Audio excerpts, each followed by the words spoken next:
समझिए,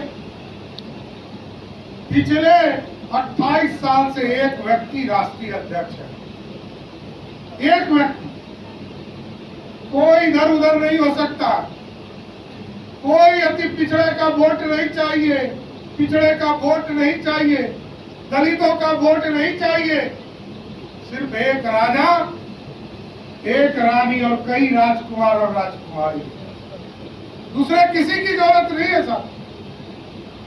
क्या जरूरत है क्या? देखिए हमारे यहाँ तो पता ही नहीं है कि कौन राष्ट्रीय अध्यक्ष होगा। याद कीजिए, कभी सरदेय अटल बिहारी वाजपेयी अध्यक्ष होते थे, अडवाणी जी होते थे, जना कृष्णमूर्ति जी होते थे, बंगारू लक्ष्मण जी होते थे, राजनाथ जी होते थे, गडकरी जी होते थे, फिर राजनाथ जी हुए और अभी नड्डा जी हैं। और यहाँ पर किसी को पता है क्या कि अगला राष्ट्रीय अध्यक्ष कौन होगा? लेकिन राष्ट्रीय जनता दल में किसी से पूछिए, सबको पता है कि राष्ट्रीय अध्यक्ष अभी कौन है और अगला कौन होगा ये भी पता है। यही है लोकतंत्र। देखिए साथियों, हम लोगों को समझना पड़ेगा, इस इलाके के सभी सीटें बाहर गए, चाहे लोकसभा हो, विधानसभा हो, और सभी लोगों से विशेष तौर पर आग्रह कर रहा है कि आप सीटें नहीं जीतेंगे तो सरकार कहां से बनेगी, और सरकार बनेगी तभी कल्याण का काम हो पाए। आज यदि गरीबों के लिए, वृद्धों के लिए, विधवा बहनों के लिए, दिव्यांग भाइयों के लिए 400 से बढ़ाकर 1100 रुपया पेंशन किया गया, ये तो बिहार की जनता ने आशीर्वाद दिया था, तब ने सरकार कर पाई साथियों। और आगे भी कई चीजें कर रही है, लेकिन मेरा स्पष्ट मानना है, एक तरफ सुशासन सरकार चलाने का वाला व्यक्ति बैठा है और दूसरे तरफ लूटने वाले लोग बैठे हैं, खजाना को चुराने वाले लोग बैठे हैं। उनके लिए सिर्फ अपना परिवार है साथी, चाहे वो कांग्रेस पार्टी हो या राष्ट्रीय जनता दल हो। ये आजकल जो लाल झंडा वाला मूड़ी काटता था,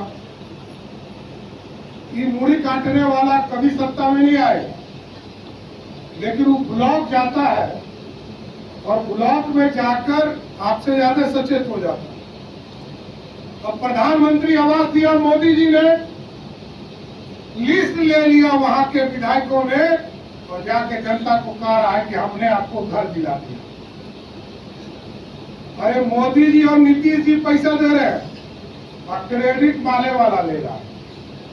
वृद्धा पेंशन हम बढ़ाए, अब माले वाला कह रहा है कि हम आंदोलन करके बढ़वा दिए।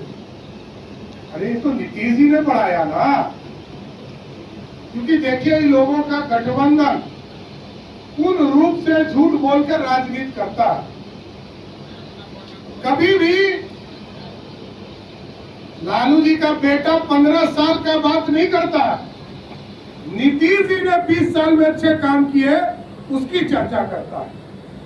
ये तो बताओ कि आदरणीय पिताजी ने 15 साल क्या किया, कहाँ का सड़क बनाया, कहाँ गांव में पानी पहुंचाने का काम किया, कहाँ बिजली पहुंचाने का काम किया। हम तो अपने कार्यकर्ता साथियों से आग्रह करते हैं, आप गांव में जाइए, गांव में एक एक घर पर जाइए। अब तो वोटर को भी चेक किया जा रहा, इसके लिए भी राजनीति कर रहा। अरे जो गांव में रहेगा वही ना वोट डालेगा, तो चिंता क्या कर रहे हो? जो लोग बाहर में हैं और जिनका वोटर लिस्ट में दूसरे जगह नाम हो गया, उसकी चिंता क्यों राजद वाले लोग कर रहे हैं, कांग्रेस वाले?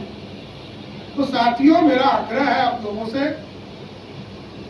लोकतंत्र बचाना होगा, और लोकतंत्र तब बचेगा जब जनता की आवाज बनकर फिर से इस इलाके के जो सभी 6 सीट है सबको जिताकर एनडीए की सरकार बनाने का काम कीजिए।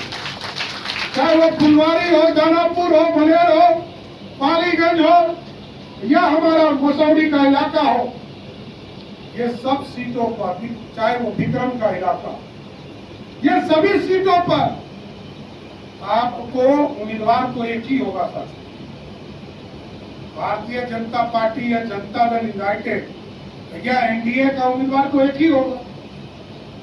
हम तमाम लोग यदि एकजुट होकर अगले चुनाव में जाएंगे तो मैं गारंटी देता हूं एक एक सीट जीतकर बिहार में फिर से एनडीए की सरकार बनाने का काम किया।